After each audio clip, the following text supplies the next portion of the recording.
Power Minister Ratan Lal Nath congratulated the staff of Electric Department for keeping Diwali bright. The Thanksgiving program was held at Electric Office of Bhuturia on Tuesday.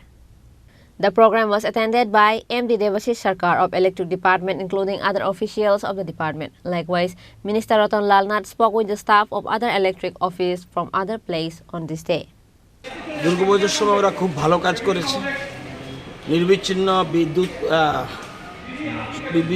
যোগান দিতে পেরেছে এবং এই ক্ষেত্রে তাদের অবদান নিশ্চয়ই ভোলার নয়। সেজন্য তাদের ধন্যবাদ জানাতে এসেছি। আগামী দিনে যেন আরও সিরিয়াস হয়। আমাদের ত্রুটি বিচ্যুতি রয়েছে, পরিকাঠামো ত্রুটি বিচ্যুতি রয়েছে, আমাদের অনেক খামতি রয়েছে, কিন্তু এরপরেও সবাই যদি চেষ্টা করে অনেক মহৎ কাজ সাধন করা যায়। তো এরপরে তারা যে সংযোগ করেছে একদম সিকিউরিটি থেকে আরম্ভ করে সুইপার থেকে আরম্ভ করে সব বিদ্যুৎ কর্মী এবার যে কাজ করেছে তাদেরকে অভিনন্দন জানাতে হয়, অভিনন্দন জানাতে এসেছি। ব্যুরো রিপোর্ট, চিনি খরাং।